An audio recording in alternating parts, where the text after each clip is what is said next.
back to Ion Radio. If you're in the chat, let me know that the sound's working. It looks like it's working on my end. So, this is Backseat Admiral, and I'm John. And today we're going to be talking about episode 9 of season 2. Today is November 14th of 2021. Just gonna wait a few for the chat to catch up, and then we're gonna dive on in. This isn't gonna really be okay. Thanks. Sound is good. This isn't really going to be a huge, super strategic talk on these fleets, because both of these fleets are pretty much just memes, and that's kind of what's fun about them. Is neither of them take themselves too seriously, because neither of these lists are actually good, but they're thematic, which is what Ken likes, and it's insane building, which is what I like. So, welcome Mark, welcome Vanguard, Ken's in the chat as well, and welcome, I don't know if it's Jan or Yan, but welcome as well. Okay, so, let's transition right to what we're doing. So, if you've seen our episode, which you should always watch it, there are 2 insane fleets. I have a Leia list, and Ken has, I believe, a Maydeen, and I think that's only really because he couldn't have a,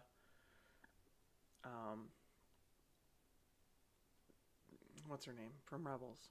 Man, I shouldn't do this when I'm tired. But she's not a commander, so he can't use her.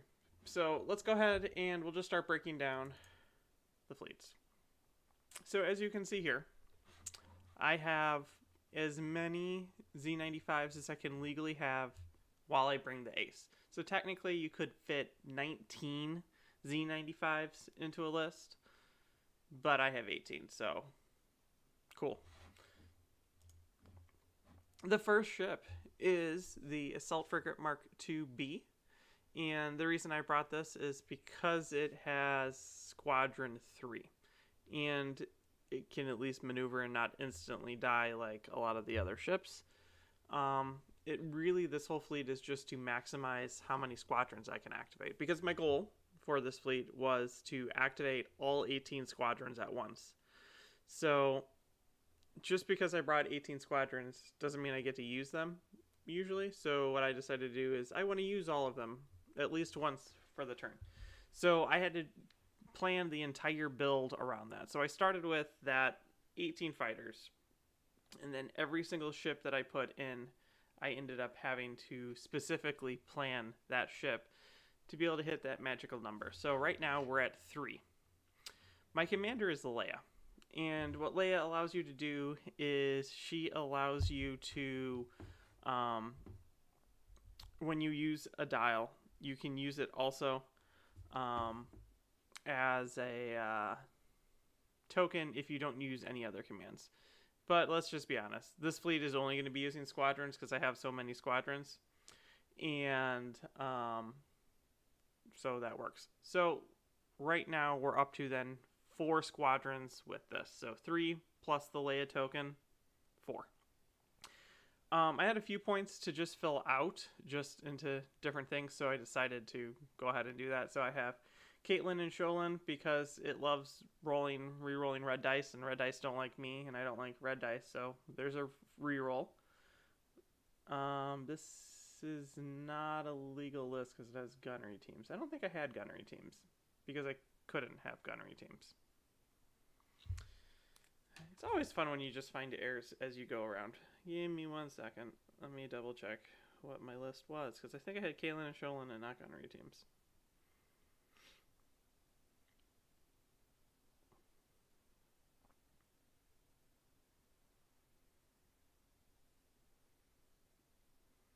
Yeah, I just had Kaylin and Sholin. So ignore this gunnery teams. This is not there.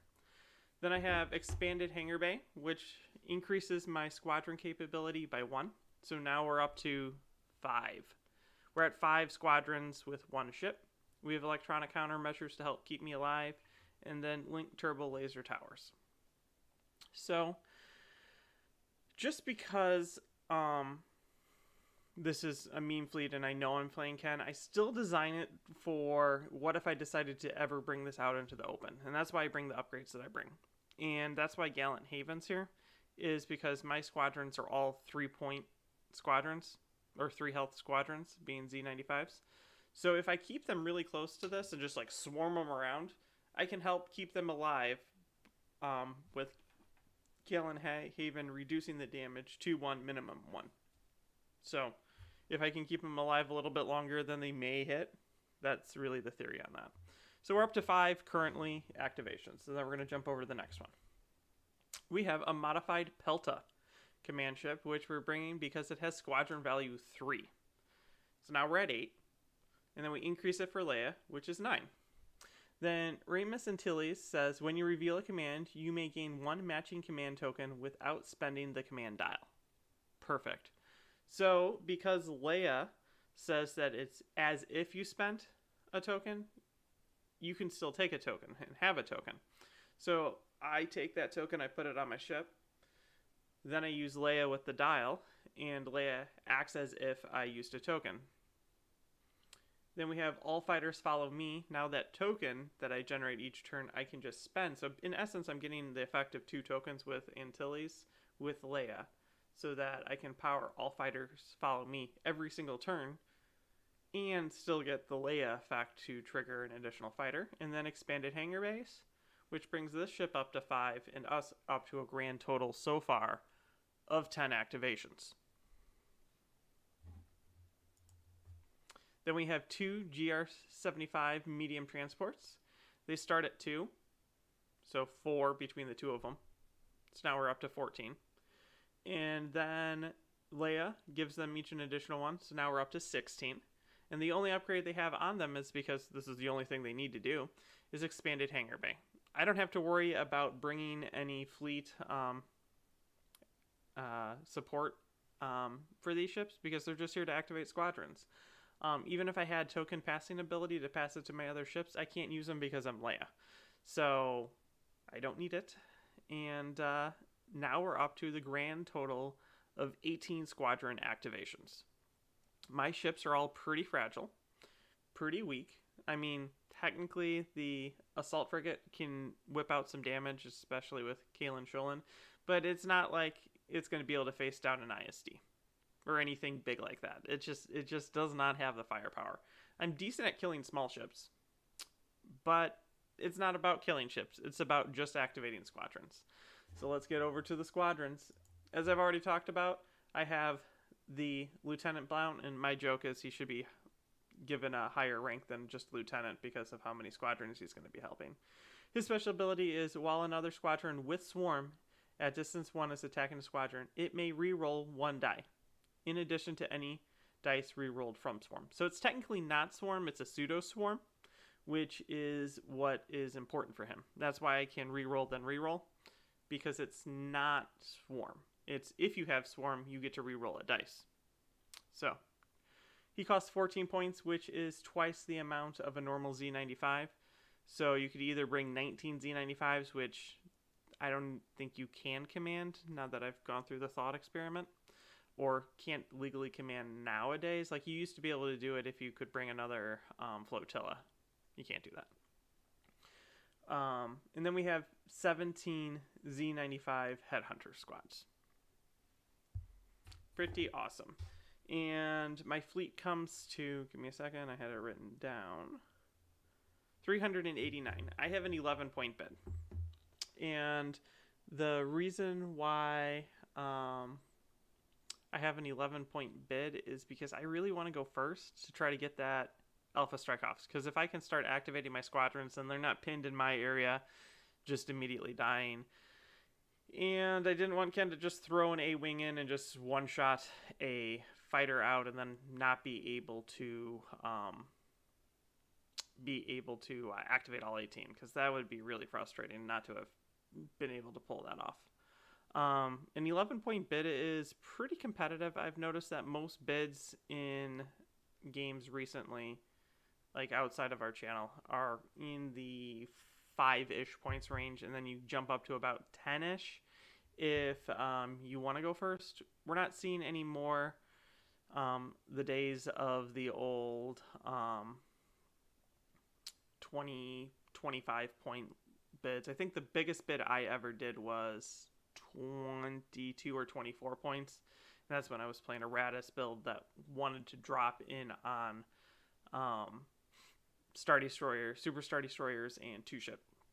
But we've seen like the bids come way, way down, unless you're in like Germany and you're playing Marlow, and then the bids are still extremely high because you want to either go first or second, and it all comes down to that.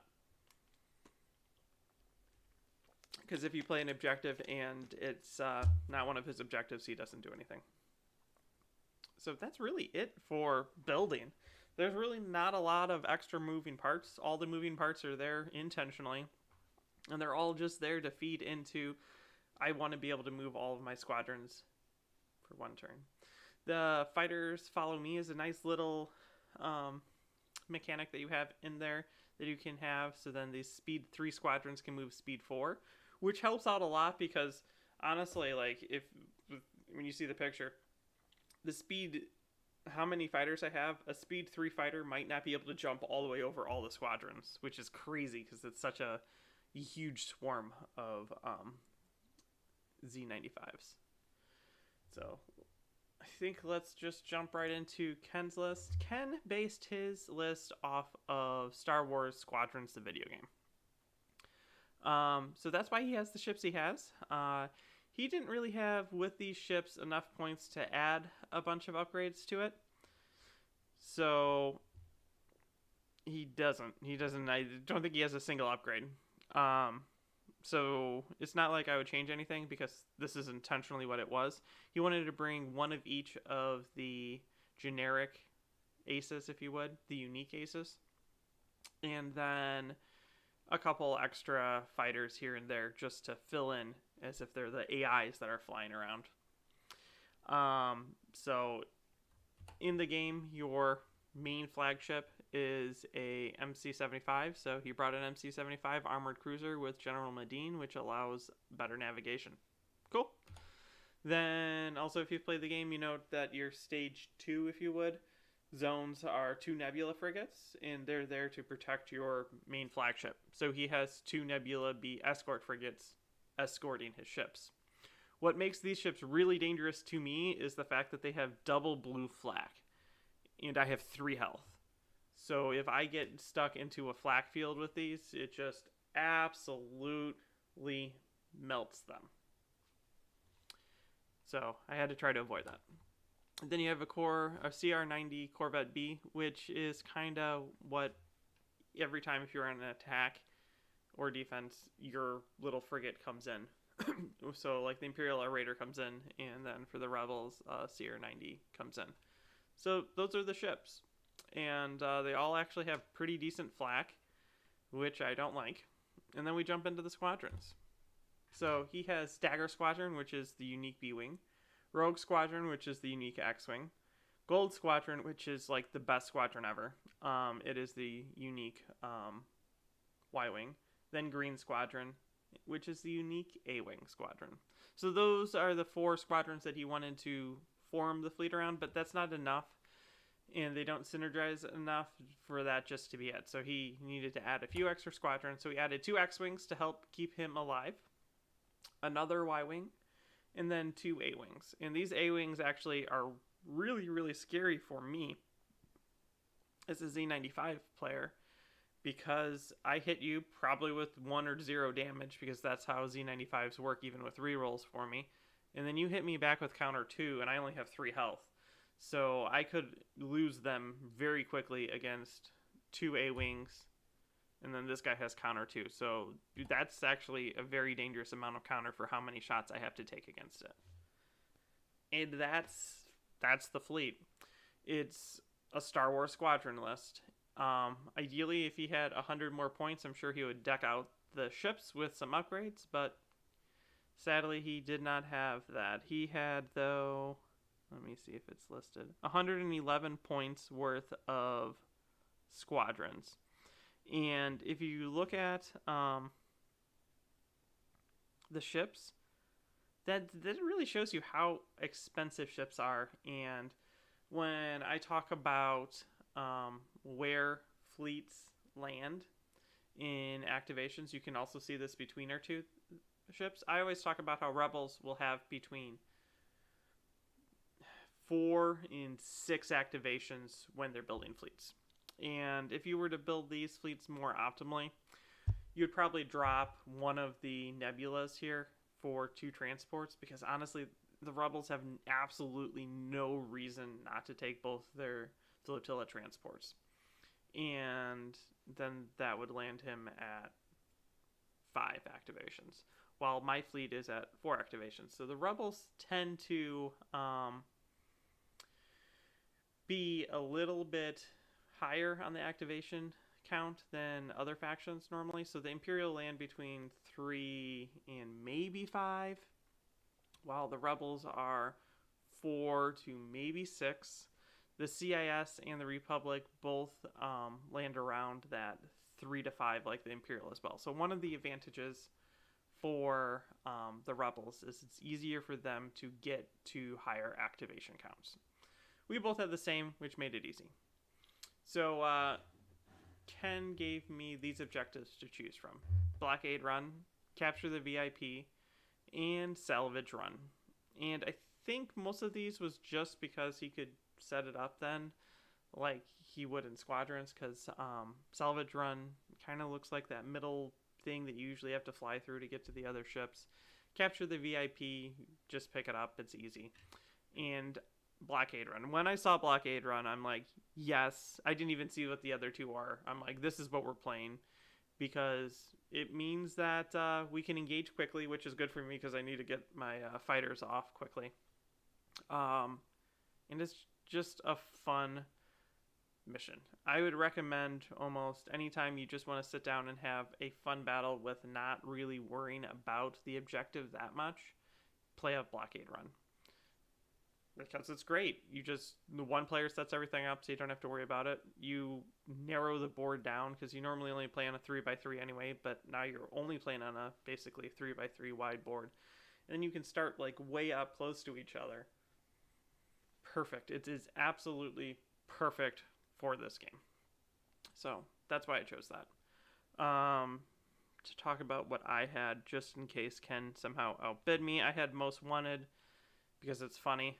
I could then throw that on my transport and get extra dice on whatever your flagship is. Fighter Ambush, because I could then move all of my fighters forward and have a little bit more room to deploy them, so then I don't have to deploy them next to ships and have them all clumped up. And then Superior Positions, because there's nothing funnier than I physically can't fit any more Z95s into your rear arc if I need to. They would have to hit, which is unlikely, but that is about it for that.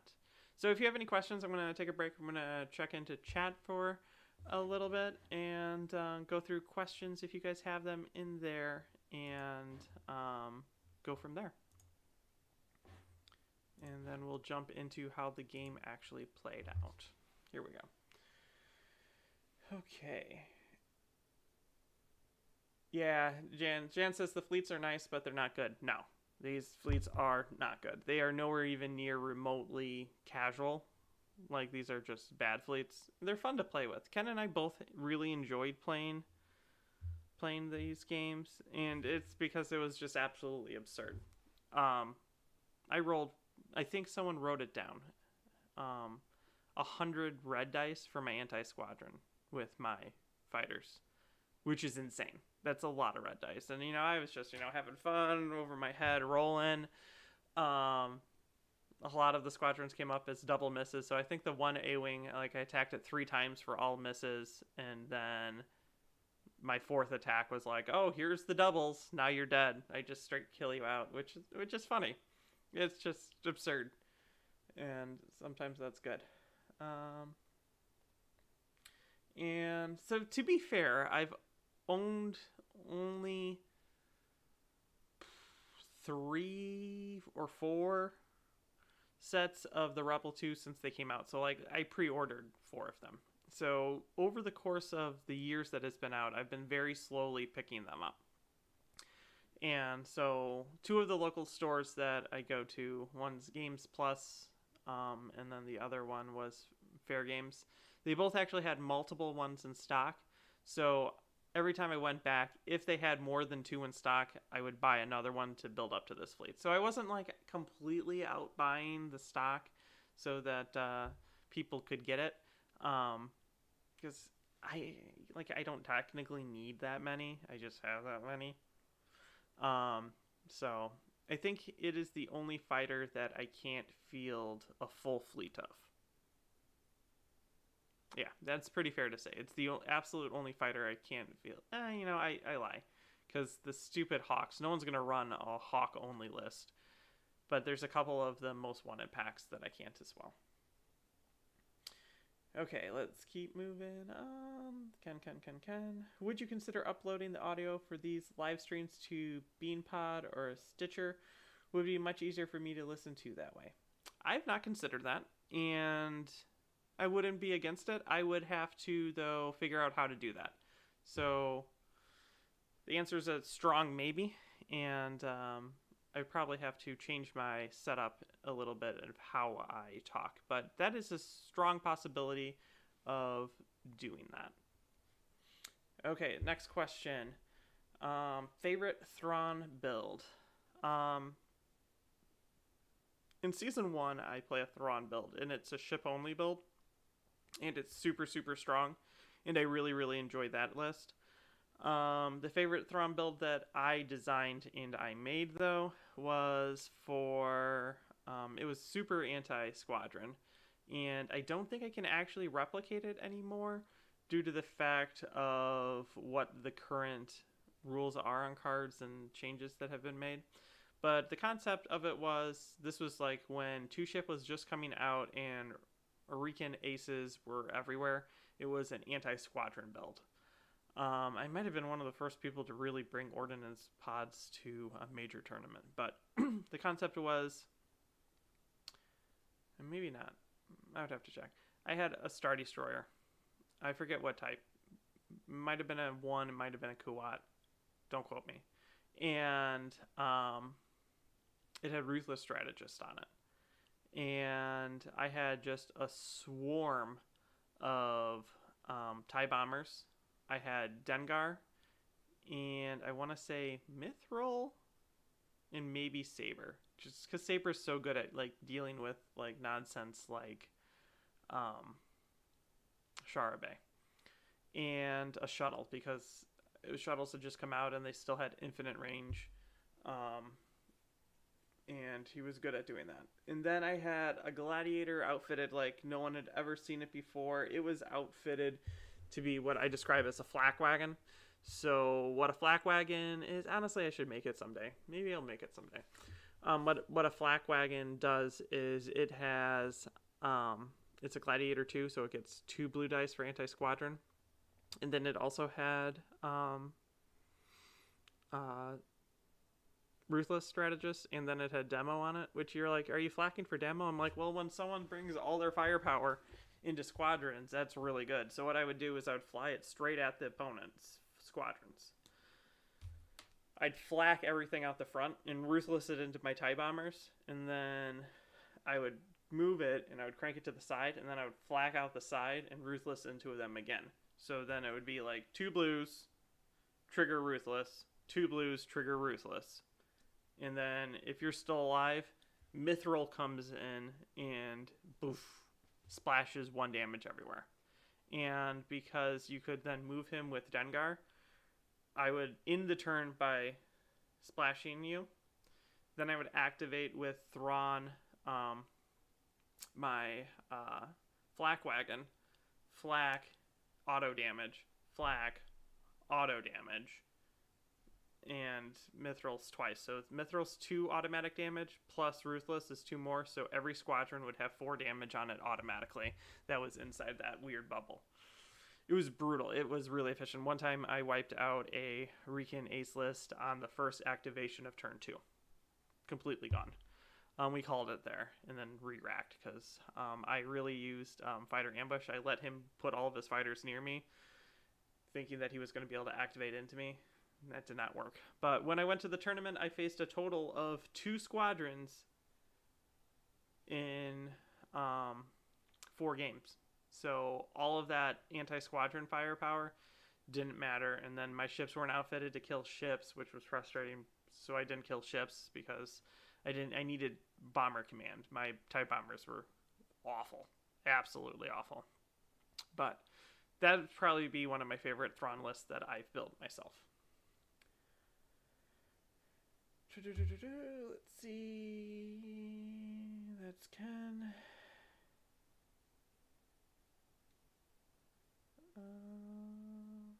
Yeah, that is true. Ken also had 4 of these Z95s because I don't have anywhere near enough for them because there's an insane amount. And also, as you can see, neither of us have spent the time to really paint all of them because there's too many.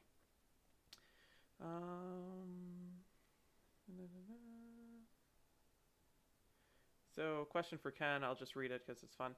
I'm a new player. Thrawn, favorite character, brought ships based off that build. Thrawn single-handedly responsible for Star Wars Resurrection in the 90s. Personal opinion. It's true. Books are awesome. We're just having side conversations. And you're very welcome, Matt. Thanks for joining us. Okay, so Mark asks, your thought on lists are crazy good. How do you keep it in your head? So I just randomly come up with different things. So, like, you have a couple different fleet options, right? So you have ship only. We'll call it ship heavy. Then you have that divided into, do you go heavy, like my saddle build, like when you just have larges, so just a bunch of larges, so you have like heavy builds. Then you have, I think it's called large MSU, which is like a large ship and then just small ships. And then you have MSU, which we all know what MSU is, multiple little small ships. And then you have fighter options. You have full fighter options, which you have anti-air superiority, or you have bombers, or you have mix. So that's 3 right there. And then you have full list, medium list, and then light. I prefer not to go light, but they all intermingle. So if you give me any commander right there, based on that, I could come up with 7 lists. And that's just looking at list types based on a commander and not necessarily weird funky builds like this. So this funky build was just based off the Z95 and then I built it out. I strongly recommend using builder apps. You have to download, I think it's the APK files for it, but I've been using it since I think it came out. It's the Armada Fleet Designer. Let me show you guys. Yeah, Armada Fleet Designer. It's an Android-only product, and it's amazing. So you can... Look at this. This is going to be high-quality entertainment. So let's build a CIS list. You click it, and then you can add a ship. Boop. And then you go over to it, and it has all your stuff, and you can just click it. Click your commander in, click some upgrades. I don't even know what I'm doing. It gives you points. You can also adjust your points if you want to play bigger games, and then it will calculate out the proper amount of fighters and things that you can add into it, and then you can save it. So like right now I have a whole bunch of fleets, and these are just my fleets for seasons 3 and 4 that Ken and I are working on, and then I delete them as soon as we use them. So I think I came up with 18 lists in one day, and I think they're all decent for that. I'm just always tinkering, and my wife actually talks about that sometimes. Like, I'll sit there, and all of a sudden I'm grabbing my phone, and I'm, like, rapidly typing, and she's like, oh, you're building a fleet, because I just got to get that idea out to see if it even possibly works. Okay, back to this. Mark Thompson, reading all day.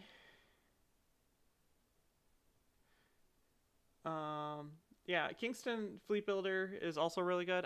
I just don't like using it on mobile. So I don't do really any building sitting at a computer. It's usually like I'm somewhere and I'm doing it.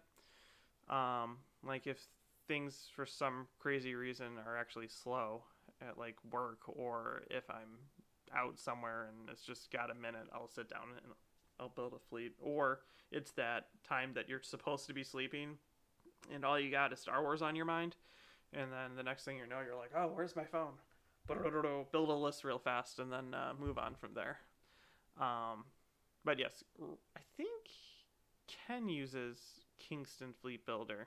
There's really no good option for iPhone, which is the way things work with Android and iPhones. Most things don't go both ways. Actually, that's how long I've been using the Armada Fleet Designer. I used it when it was actually in the Android App Store before it was taken down and you had to just download the thing. So if you have Android, I highly recommend it. And then what's nice is you can share. So like I can just send the fleet somewhere. And a lot of times what I do is Ken and I are in like Facebook Messenger, and I'll just message him the fleet, and then I just copy it down and put it into our computer files or for him to take a look at it. It works pretty well for that case. Okay, so let's get back to our discussion and talk about this game again. And if you have any other questions, just throw them in there, and then when I come back, I will read them and try to give you guys a good answer on it. Okay, so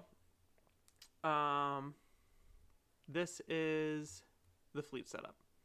So I'm going to just go with Ken's fleet deployment first because we were laughing while he did it, and he set it up like it would be Rebels. So you have the MC-75 flanked by both of the Nebula Bs with the Corvette that's going to fly across the middle. It's funny. And then he has the squadrons spaced out in front of him. I, on the other hand, have 18 squadrons to fit in, and we have to do a little bit more setup. So if you can see, I dropped here, and then I just built a whole distance to fighter ball around these fighters. And I ran out of room. Like, there's just not enough room for this many fighters. So I wasn't planning on, if you look at this transport, it's like aiming right toward this asteroid. That was not intentional. I just ran really out of room for where I wanted the rest of my ships to be. It happens. It wasn't gonna affect me really that much. I just it is what it is. Wrong way. And then we look. I have now prepped my fighters to be launched in. They are now all weirdly put around here so that everything can reach everything. So this next turn we're going to just jump them in, and we're going to try to kill off some of Ken's things. He just moves them forward. And then we hit in the middle, and there's fighters everywhere. There's fighters dying. It's a counter. There's fighters dying to flak. There's fighters eventually falling to the Z-95s. And his ships here, this one, there's no way I'm going to be able to kill it. I knew that from the beginning because these transports aren't going to kill it.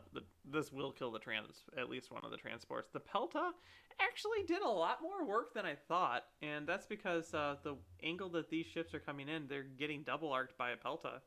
Free dice or dice. And then my assault frigate's just hanging out on the station. So they end up destroying this CR-90. Ken's big ship is aiming toward here, but he's really just trying to get across this line at this point and fly across and score points with the objective. Like, neither of these fleets are good at killing ships. And even though I have like 18 squadrons, like I'm sure if I just took a handful of 18 red dice and I rolled them, it would look impressive. But then I would have to take out the crits, and then it would be less. Like, I just don't even think that this fleet has enough like punch to kill anything. Like, my ships can't kill it, and my fighters can't kill it. And my fighters are questionable even killing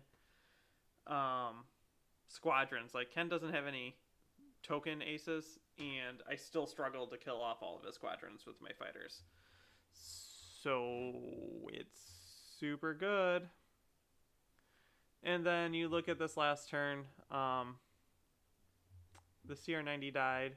One of my flotillas died. Most of my squadrons are now dead, and I killed off all of Ken's. And his are just flying by. And I think that's it. It was just a fighter brawl in the middle. So if you look at this, Nebula B, CR-90, all of Ken's squadrons. For a total of 207 points. And I get 40 points because I destroyed those 2 ships and they didn't make it into the end zone to score.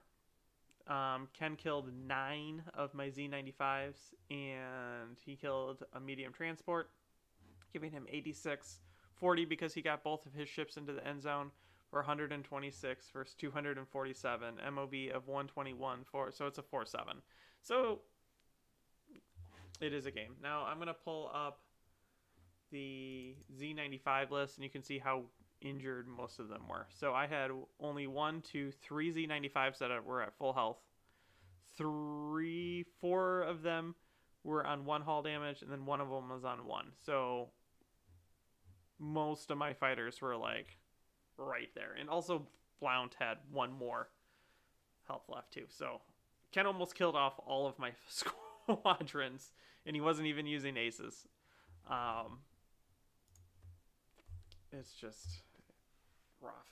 So that's really it. Like, I was able to do it, and I felt really, really good about that. Just activating 18 squadrons. It didn't even matter if it killed anything. It didn't even matter if I won or lost this game, because the only like goal for me for this game was to activate 18 squadrons, and they did it successfully. And I don't know if I've ever really used all fighters follow to me, because most of the time I'm either just pacing them so that I can just jump in like perfectly, and that speed 4 versus speed 3 is what it usually is. Doesn't really matter. And if I'm playing B-Wings, I'm playing a lot more tactfully, so I don't usually need that speed 3 to chase down a ship or anything like that. I just have myself paced properly. Or I'm dropping it off like you saw last week with the rapid launch base. So I haven't really used it. So that was like a big first for me, that I was able to use it more than like 1 round. Because sometimes you just bring it and you just discard it with like the flag bridge. And that's not bad. But being able to power it every turn and then being able to activate 18 squadrons every turn was a thrill. It was a lot of fun. I don't think I'll ever play it again. But how many people can really say that they did that, you know? And then did it in real life, because people could easily do it in like the online stuff that they do. But I wouldn't recommend it there either. It's still trash. It takes a whole fleet designed specifically around doing it, with no extras really, no extra frills or anything.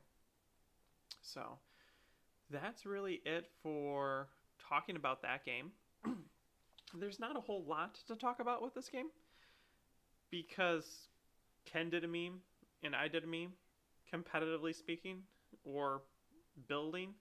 Like, mine is just the thought process of building something really wacky. Ken made a themeless. Like, this is both what we love about playing Armada, and I think you could see that. Like, we both just really enjoyed it.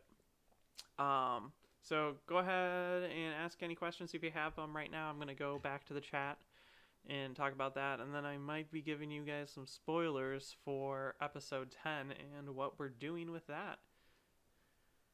So, and I also might talk about something else too. I haven't decided fully yet. Okay, let's go back and look at the chat. Link for King. Yeah, Ken uses Kingston. I was right. And he does do this. Ken builds everything out with cards, and then he puts it into Kingston. That's not how my brain works, but that's how Ken's brain works. And that's really what I have to say a lot about our Armada, is like, whatever works for you is what works. So don't just listen to one person that says don't use this or use that. Figure it out yourself. I actually like the mobile setup, but you do gotta donate $1 to save fleets. Yeah, for me, I've used it so much, I've donated in the past. Like, no issue. No issue there. If it was actually a purchase, just a straight purchase app, I would pay for it because it's really that good. Do you think if Ken turned his MC80 in earlier, he could have done more, or would it have lost it? I honestly just don't think it would have mattered. I don't think if he turned it in, he would have been able to get into the end zone, because he would have had to fly through my Pelta and through my Mark IIB, and he would have just been like right in between both of them. And even like, so I killed out his other Neb B that was sitting there. If I could have just kept double arcing into him with my assault frigate, it would have gone down. So it might have made a difference, but might have not. And I would have just been like, oh, here's you have no more redirect because we've spent it out. Here's a handful of red dice from my Z's. Have fun. Eat that.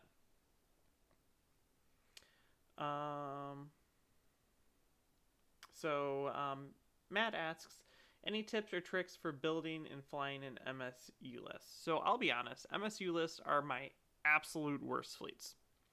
I've just never been good with them. I'm really good with very large triangular ships that have good strong front arcs, Star Destroyers. So my key to learning MSU fleets is knowing ranges and knowing movement.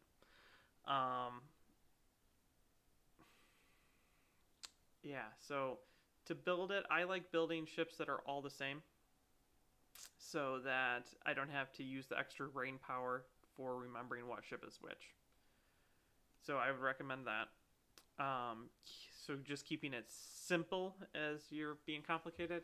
And then you need to practice activation advantage. It's actually a lot harder now that you have the pass tokens, because if you build an MSU list, you want a lot of activations because you're trying to do multiple small ships.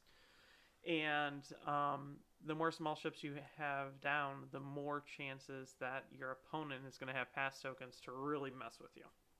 So be careful with that. And you just want to time it so that everything kind of comes into range at the same time in the same arc. So if they're running like a Star Destroyer, you want all of your ships to be in the same arc. So you can like take on that front arc, but you need to be able to time it so that you're in that front arc. Hopefully you go first, and all your ships are there, so they're so target saturated that it can't kill all of your ships. And then you just hit it as hard as you can, as fast as you can. And the goal is to like barely survive and then skirt off. That's how I would recommend practicing MSU. And like, I don't usually do this, but like actually maneuvering, like practicing formation flying with MSU, so then you're not landing on each other, because most of your ships are only going to have like 4 or 5 health. And as soon as you ram, now you're like 20% health, 25% health with CR90s. So learn how to fly the ships. Learn how to fly the ships in formation so that you can set up kill boxes that they have to fly into to get you. That's how I would recommend practicing MSU. Building it, MSU benefits from either red dice focus, which are like the CR90B or CR90As and TRCs, because then you're just like 2 damage, 2 damage, 2 damage, 2 damage with every single one of them, or going very black dice focus lists that you're going to use your activation advantage to move into black range, launch your black range, and then move out. That is harder. Like before 1.5, you could do it with like APTs, and you could then do crits very easily. But now with a lot of new defensive retrofits and the ability to only use a lot of the black dice crits once per turn, that's been a little bit nerfed. So I would probably bring X-Rax over any actual crit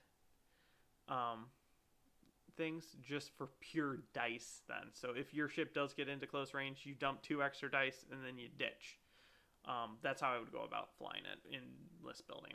but your mileage may vary. I honestly think MSU is probably the hardest fleet type to play, and I just honestly don't play enough of it because I'm not really that good at it, and it's not my favorite type of game fleet.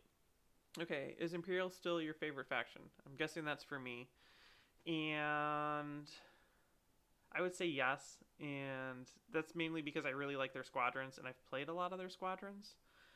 My least favorite faction for sure is the Rebels. I'm not a fan of the Rebels.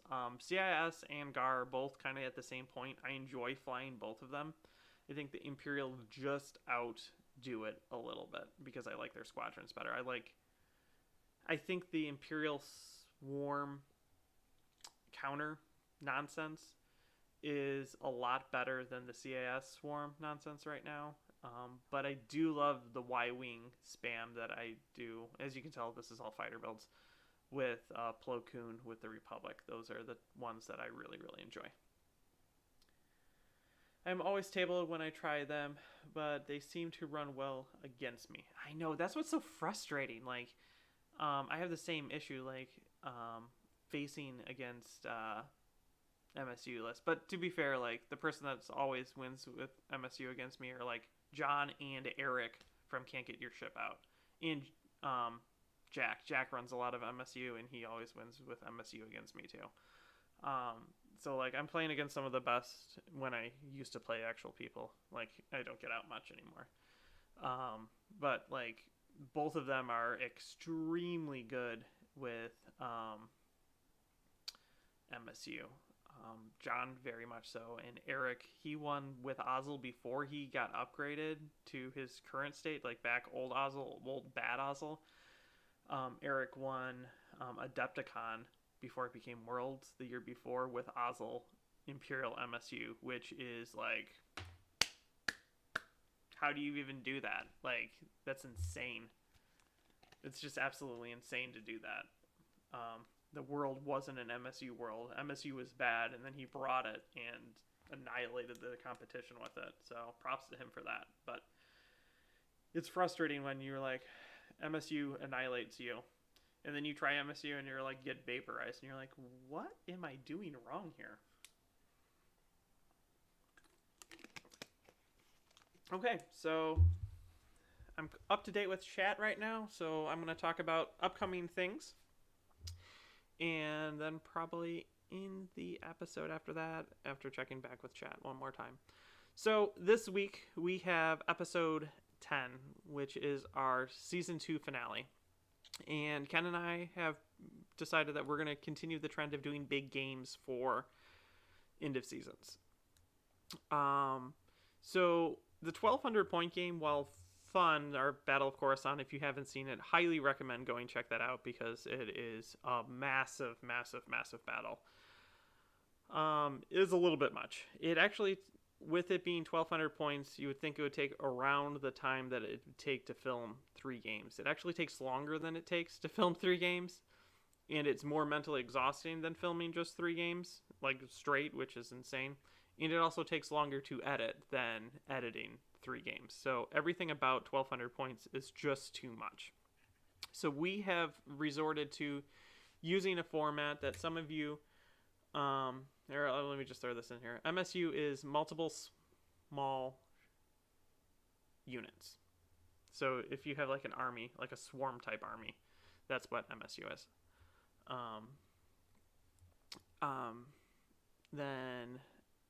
So we're playing what's called monster trucks. And it was invented at one of our local stores by the 3 people that I mentioned earlier, John, Eric, and Jack. And the idea of it is it's 800 points. And you want to get your big ships out on the table without much hassle. So your commander has to be on a large base or huge base ship if you're the Imperial. You have to have it on at least a large base ship. Then you're only allowed to bring mediums and larges. And that is, so then you actually have fleets. You have these massive fleets, and they're bigger than like an MSU list or just spamming out nonsense activation ships. Because some factions only have like 2 ships, I'm looking at you, Republic, then, we allow that each large ship that you bring after your flagship, you're allowed to bring 1 small ship, up to a maximum of 3, and only 1 of them can be a flotilla. So it limits the activations that can take place. So, for example, if I bring a Star Destroyer Darth Vader's on it, and I bring 2 more Star Destroyers, I'm allowed to then bring 2 small ships. Only 1 of them can be a flotilla. And then it also limits squadrons to a maximum of 150, and it's frowned upon if you bring 150 because this is a big ship, monster truck battle. You're allowed 4 total aces, so it really limits the squadrons down because we want to see the big ships. Put the big ships on the table and have them battle. So we're playing that. We're going to be playing the Battle of Coruscant Part 2. We flip sides, so I'm going to be the CIS this time, and Ken is going to be playing the GAR. So this is a fun matchup because it feels like a big fleet battle like the 1200 point game did, without getting dragged down with the fact that we won't have like 13 some activations and we won't be there for like 4 years recording and editing. So we're excited about that. We hope you enjoy the game type, and I strongly recommend playing the game type. I'll go over it again next week, and I think I go over it in the video itself. But it's a great game type. That's an alternative rule set to play, and if you want to try to do a big game, that's how I strongly recommend playing it. So that's what's coming next week, and we are excited about that. And then the second thing that I want to talk about is this is going to be the first announcement. So Ken and I for sure are doing March Madness again. And because we're approaching the end of the year, we're going to be starting to send out the information needed to get fleets for that. Again, we're not going to allow multiple commanders of the same type to be used. So right now, the way it's going to work is we're reaching out to IrishMadCat, who, congratulations again on winning last year. He gets pick 1 as the returning champion. So as soon as we get his fleet in and his commander chosen, then we're going to release it to our top tier Patreon members. They're going to get a stab at it and select their commanders. And then we're going to go down our Patreons. And after we get through all of our Patreons by tier going down, then we're going to be opening it up to our Discord members. And after Discord, then we're going to be opening it up to YouTube if we still have slots that need to be filled. So that's currently the plan. We're going to be expanding March Madness this year to be a wider, bigger tournament. So we're excited. We both had an absolute blast last year filming it and playing it. So we're just prepping and getting it ready again for this year. So those 2 things we are very excited about. So I'm going to go back to chat and then probably wrap it up. I just want to make sure I haven't missed anyone's questions if they asked it. So we talk about the MSU, what it is. Imp MSU is tough as hell to run. If you want to try out a Rebel CR90s are the basic. I can't run Imperial MSU to save my life. I know, right? And it would be so much fun to run Imperial MSU because their ships are cool. Like Architens are cool. Raiders are cool. They die too fast. Like they just incinerate. They're just missiles. They just boom and explode. But man, it would be so cool to run that. And then like Gladiators are cool ships too. But like all those ships are an era that doesn't exist, and as more things came out, the worse they got, because like you don't see people running normal Gladiators. You see people running Demolisher. That's it, because it's so powerful compared to the other ships, and it's really hard to get ships into Black Dice range. 2-part question. Do you think 1.5 killed Black Ship MSU fleets completely? So that's one part question. Maybe you have it down. Do you think back pass tokens would affect it? Rolling back pass tokens. Okay, so no, I don't think the 1.5 killed black dice MSU. It just made it different.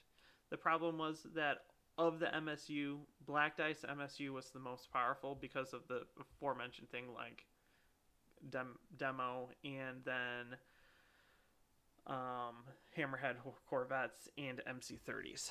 And everything in 1.5, part of it gave MSU a power boost, which is the change to evades, which changed them across the board. They're now better against fighters. They're now better against ships. They can now discard it to be better against ships that are larger than them. All those things help MSU. And all those things make MSU back into the main fold as a fleet type. Then you look at the cards that were straight out banned, which help MSU. Strategic Advisor was banned. Price was banned. The other guy that no one used, Bale, was banned too. Those cards killed MSU. There was no way to fly it with MSU, and that's why large MSU became an actual thing too, was because then you had a large, I take Strategic Advisor, and now I have an additional activation whenever I want it, just because you could do it. And you could start the game off as first player, I pass, and the game was in a horrible state because of those three cards. 1.5 moved that away to allow all the fleet types back into the fold. Black MSU now takes skill to use instead of just I run forward with the ship. Like, honestly, like if you've never played Riken against like a swarm of MC30s and Hammerhead Corvettes, it's just an unpleasant playing experience because they're going to just sit in front of you and then dump black crits into you, and there's nothing you can do about it because it's not really there, but it's there. And so that's gone. That's what 1.5 fixed. And 1.5 also then, the changing to the black dice cards was a benefit because now it matches what other critical effect cards are. So if you look at the likes of like heavy ion emplacement, which is an exhaust, now those cards are all exhaust. And that's good because then that opens up game design space for the game to be able to live in a world that you're not going to be able to do it. And you also have to take into consideration that that was before TF was released, and it was before swivel mount batteries were released. And imagine if you could have like swivel mount batteries with APTs and you're gunnery teaming 2 long range APTs against ships. It just makes it an unfair, unfun play experience. So that's to deal with the black dice. To answer your question about pass tokens are important because it makes building just as many activations as you can to last first them with black dice, not the actual goal. And that brings the game into a healthy place. It also allows smaller fleets to still function against bigger fleets. And bigger fleets, like the first player getting 1 lasts, so then you can't just automatically always last first them. So it helps level out and make the game playable. And it's only once. It's not like Strategic Advisor that you can do it every single turn from turn 1 to turn 6. It's just, usually you get 1 token. And that's why I talk about at the beginning of the video where most of the factions land with their activation counts. So for the Rebels, you can usually healthily build out to be 4 to 6 activations. For the Republic, the CIS, and Imperial, you land between 3 and 5 activations, which they're all very, very close. Ken and I have discovered that when we're playing, that pass tokens very rarely come into effect unless someone's sitting at like 3 or 6. Like that 3 to 6, you get a pass token. But for the most part, we're like close enough. Like we're usually 1 activation away from each other. And we haven't come across games that are like severely out activated. And the pass token just helps that 1 turn to spread the ships out decently. So I think that they should not roll that back. That's my opinion and thoughts on all that. Okay. 64. What is your 64 in relation to, Matt? I'll need a little bit more. Oh, you're asking about Madness. That's what you're asking. No, we're not doing 64. That would be like an entire. This is what we're doing for the year. I believe we're aiming for 16, but I would have to check with Ken for that. And yes, we're going to be. It's still the same basic build, which is 300 points. No Wave 8 shifts, so no Onagers, no Starhawks, no Super Star Destroyers, because that's just unfun. And it's going to be played on a 3x3 to make it nice and tight. Each commander will only be used once because it's kind of fun to see which commander comes out as a victor.